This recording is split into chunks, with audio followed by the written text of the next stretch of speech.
Breaking news अवां share कंदासीं। सखर में प्रिया कुमार जी बाज़ियाबी लाइ सिंध हुकूमत पारां जोड़ियल ज्वाइंट इन्वेस्टिगेशन टीम सखर पहुची वई। 2:30 वॻे SSP सखर ऑफिस में इजलास कोठायो वियो। अॼु खां बाक़ाइदा जांच शुरू कई वई आहे। हिंदू पंचायत जे मुखी ईश्वर लाल, मुखी वासूमल ऐं ॿियनि जे ऑफिस में घुरायो वियो।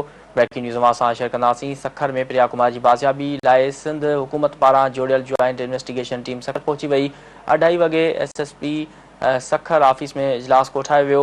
अॼु खां बाक़ाइदा जांच शुरू कई वई आहे। हिंदू पंचायत जे मुखी ईश्वर लाल, मुखी वासूमल ऐं ॿियनि खे ऑफिस में घुरायो वियो आहे। JIT वास्तेदार माण्हुनि जा बयान कलमबंद कंदे ऐं वातुनि वारे हंध जो मुआइनो पिणु कंदी। JIT जे सरबराही DIG मीरपुरख़ास जावेद जिस्काणी करे रहियो आहे। अहम ख़बर मां शिकर आहियूं। सखर में प्रिया कुमारी जी बाज़ियाबी लाइ सिंध हुकूमत पारां जोड़ियल ज्वाइंट इन्वेस्टिगेशन टीम सखर पहुची वई। 2:30 वॻे SSP सखर ऑफिस में इजलास कोठायो वियो। अॼु खां बाक़ाइदा जांच शुरू कई वई आहे। हिंदू पंचायत जे मुखी ऐश्वर लाल, मुखी वासमल ऐं ॿियनि जी ऑफिस में घुरायो वियो आहे। JIT वास्तेदार माण्हुनि जा बयान कलमबंद कंदी ऐं वारदात वारे हंध जो मुआइनो पिणु कंदी।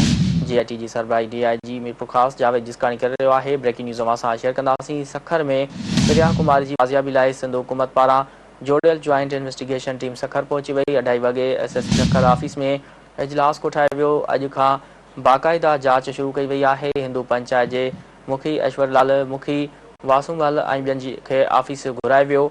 JIT वास्तेदार माण्हुनि जा बयान कलमबंद कंदी ऐं वारदात वारे हंध जो मुआइनो पिणु कंदी।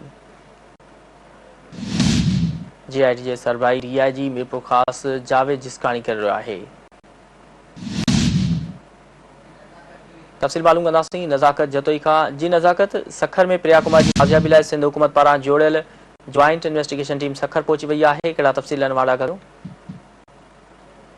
मां 7 वरनि जी न्याणी प्रिया कुमारी जे अगवा वारे मामले में ज्वाइंट जेका सिंध हुकूमत तरफ़ां जुड़ियल ज्वाइंट इन्वेस्टिगेशन टीम सखर पहुची वई आहे ऐं अॼु खां बाक़ाइदा जेको आहे जांच जी शुरूआत कई वई आहे ऐं 2:30 वॻे जेको आहे SSP ऑफिस सखर में जेको आहे इजलास कोठायो वियो हो, जंहिंखां पोइ हिंदू पंचायत जे मुखी ईश्वर लाल ऐं मुखी वासूमल ऐं ॿियनि खे जेको आहे SSP ऑफिस घुरायो वियो ऐं उन्हनि जा खां जेको आहे बयान पिणु वरिता विया आहिनि ऐं JIT वास्तेदार माण्हुनि जा जेके बयान आहिनि उहे कलमबंद कया आहिनि। संग्रार में अॼु जेका JIT टीम आहे उहा संग्रार में वारदात वारे हंध जो पिणु मुआइनो कंदी। JIT जे सरबराही DIG मीरपुरख़ास जावेद जिस्काणी करे रहियो आहे ऐं SSP हैदराबाद अमजद शेख ऐं SSP शहीद बेनज़ीराबाद तनवीर तुनियो पिणु मेंबर तौरु JIT में शामिल आहिनि। 19 अगस्त 2021 में योम आशूर जे ॾींहं ते प्रिया कुमारी जेको आहे संग्रार मां अगवा थी वई हुई, जेका हिन वक़्त ताईं